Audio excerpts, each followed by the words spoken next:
Hello there, this is Wrestling Discussion. So, the Raw on Netflix press conference saw the return of Logan Paul, who made reference to the idea that he wants to go after the World Championship currently being held by Gunther. Now, I think this is interesting booking. I think it's good booking because I think it's a good stopgap for WrestleMania.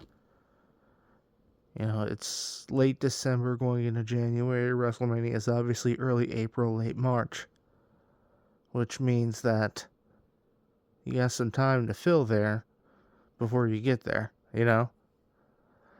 And Logan Paul and Gunther is a good feud to do that because you know Logan Paul is probably not going to win the world title. He's not a full-time performer, which means he's not going to be on the house shows defending the title. Which means you know that Gunther is probably going to retain, and it's Logan Paul, so the feud will be popular. And it's interesting too because even though I think Gunther is still technically a heel, he's kind of in that tweener position because he's been showing more babyface qualities lately. He wrestles like a heel, he still talks a little bit like a heel, but he'll sometimes say something on the babyface side. That side got bought out with this recent feud with Finn Balor and Judgment Day, as I said. And it'll be interesting to see if he fully makes a change to babyface or if he sticks to the tweener position that he seems to be at.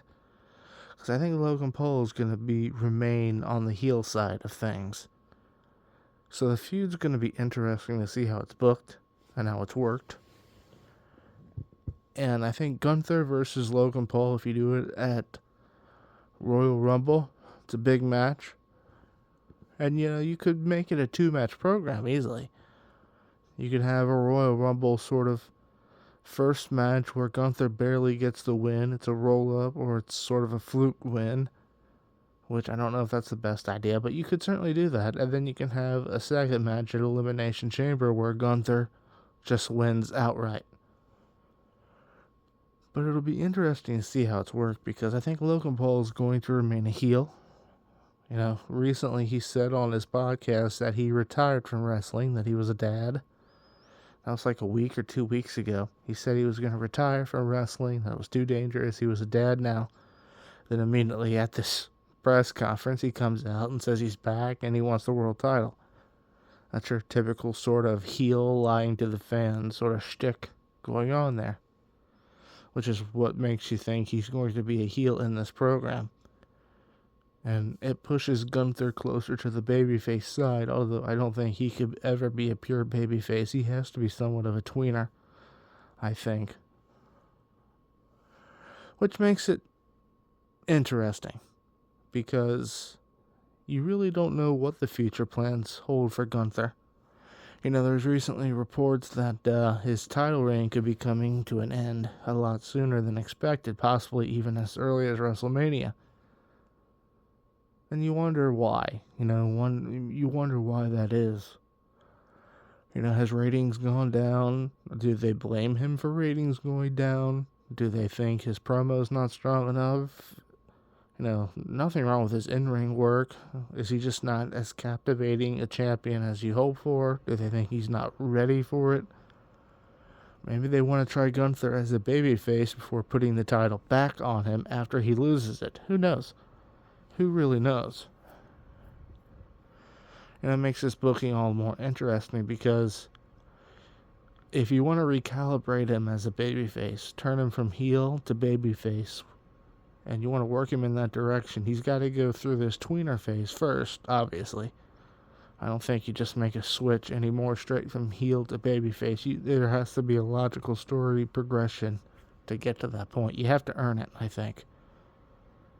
But it'll be interesting because if he does lose that title sooner rather than later, and it pushes him further in the direction of a babyface, the booking for that will be interesting, I think, to see the direction it goes throughout 2025. Because I don't think he's been a bad champion. I think he's been overshadowed as a champion, which I think is the real problem. I think the booking to get him to champion has been well done. You know, the longest Intercontinental title reign, I think, in history it was. He surpassed the Honky Tonk Man. He was a dominant Intercontinental Champion. He put over a babyface at WrestleMania 40 to drop that title.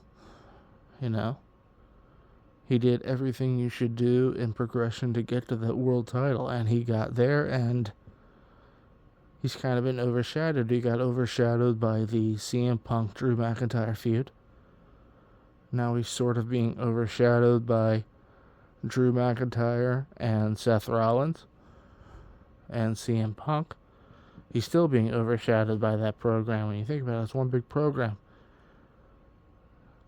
Now Raw on Netflix, he's going to be overshadowed in a lot of ways by the tribal combat match between Solo and Roman. It's the one big problem with this sort of booking with him as world champion. He's always being overshadowed by something else going on. I would argue, if you think about it, he's kind of been overshadowed by Drew McIntyre, CM Punk, and Seth Rollins, that whole issue. And then if you think about it, the Terror Twins, Damian Priest and Rhea Ripley feuding with Judgment Day, and Liv Morgan and Dominic, that whole situation, you can make an argument that overshadowed Gunther too, but, you know, you can also make the counter argument that if Gunther was ready for that title, that he wouldn't be overshadowed, that he'd be naturally just strong enough to surpass it. But that's neither here nor there. You can make that argument both ways, back and forth. I think, though, the thing about it is that if it's their first title reign, you have to do everything in your power from a booking standpoint to make them stand out, to make them the A part of the show. For instance, when John Cena went to Raw in 2005 with the WWE Championship, you wouldn't have booked him to be overshadowed by something. You would have made it a point to try and make him the focal point of the show, which for the most part in 2005, he was. Gunther just got overshadowed by other things, and he wasn't perhaps strong enough or quite able enough to carry it. Of course, he was a heel too. John Cena was a babyface. Gunther is a heel, tweener now, but he's been a heel through this world title run. So the booking is in some ways good, some ways great, but perhaps misses the mark in certain areas. That's unfair to Gunther. But as I said, perhaps it's not unfair. Perhaps he's just not ready or in the right spot.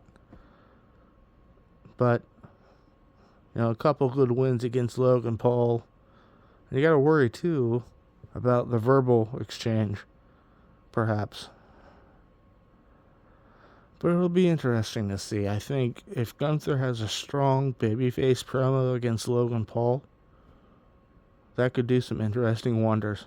But it'll be interesting to see what happens moving forward. That's all for this one, guys. Thanks.